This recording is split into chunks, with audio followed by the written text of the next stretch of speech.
Au nom de mes collègues, le pasteur Florinor Calixte et Laurent Saint-Cyr, j'ai l'immense plaisir de vous accueillir dans le cadre de ces 2 journées du dialogue politique et la bonne gouvernance.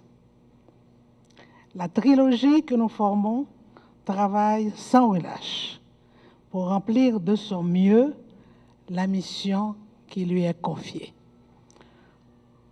On a l'habitude de nous identifier comme étant Dieu le Père et ses fils.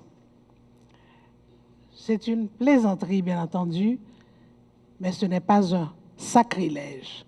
De toute façon, le pasteur est là pour nous aider à ne pas penser aux affres de l'enfer pour cette plaisanterie. Les embûches dressées par les maîtres du chaos et le désir et le désintéressement, à certains égards, des décideurs n'ont pas affecté notre détermination à mettre en place les structures nécessaires à la poursuite de nos objectifs. Les membres du Haut Conseil de la transition, conformément au terme de l'accord du 21 décembre 2022, assurent le partage des responsabilités, telles la formation du Conseil électoral et la mise sur pied de l'OCAG, ainsi que le suivi des grands dossiers de l'État, discutés en Conseil des ministres, dont la composition devra être revue incessamment. Le Haut Conseil est une institution nouvelle, ne disposant pas encore de moyens adéquats devant lui permettre d'enclencher les importants chantiers inscrits dans son agenda. L'apprentissage est pénible. C'est cependant mal nous connaître que de croire que les manœuvres déloyales des uns, l'insincérité des autres, nous affecteraient. Nous ne regarderons la sortie que lorsque nous aurons épuisé toute notre bonne foi à réussir le mandat qui nous a été confié sans aucun intérêt particulier. Nous maintenons un contact étroit, lucide et raisonnable avec ceux de la communauté internationale désireux de nous accompagner durant cette pénible traversée du désert. Nous sommes satisfaits qu'ils comprennent notre attachement à préserver l'intégralité de notre souveraineté et même que nous soyons accablés par les affres de l'insécurité. Nous sommes attentifs à ce qui se passe sur la scène internationale et nous ne pouvons pas nous empêcher de recourir à des comparaisons. Pourquoi? Pourquoi verser tant de milliards de dollars ailleurs, dans des projets aux conséquences imprévisibles, alors que ce pays, qui ne rêve que de paix et de liberté, croupit dans l'indifférence de ses amis de toujours? Comprendrez-vous, enfin, membres de la communauté internationale, que ce peuple se meurt sous les poids conjugués de l'exploitation, de la corruption et du sous-emploi? Nous assistons impuissants à cet exode des compétences mues par le désespoir. Nous apprécions l'aide apportée à certaines institutions, mais il nous faut garder à l'esprit que le chômage est un vivier du gangstérisme. Les jeunes ont surtout besoin de formation et de travail. Contribuer à cette fuite de la main-d'œuvre n'est pas la meilleure formule. La création d'emplois demeure une option pouvant assurer cette stabilité à long terme à laquelle nous aspirons tous. J'invite les participants à inscrire cet aspect dans leurs travaux.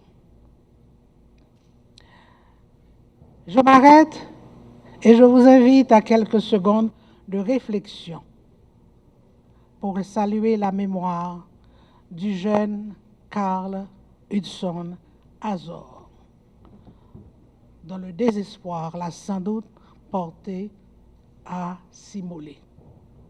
Puisse son âme reposer à l'ombre des héros au pied desquels il s'est volontairement sacrifié.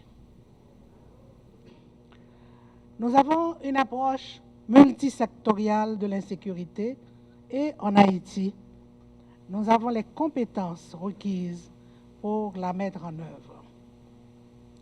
La solution n'est pas la prise en charge totale du pays et de ses institutions, et encore moins, quel que soit le justificatif d'une telle démarche, une délocalisation des discussions portant sur la connaissance des mœurs, du mode de vie des habitants, des frustrations des jeunes, des abus faits aux petits paysans, de la décapitalisation des victimes du passé et des affinités du peuple. Le rêve haïtien appartient à chaque Haïtien. Laissez-le le définir et le vivre.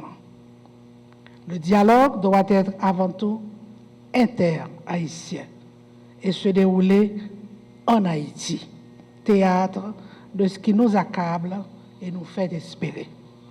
Je formule le vœu que vous contribuerez durant ces 2 jours, chacun, selon ses compétences et son expérience, à réaliser ce grand cahier de charges devant guider les décideurs à prendre les mesures adéquates en vue de lutter efficacement contre ce fléau qu'est le banditisme.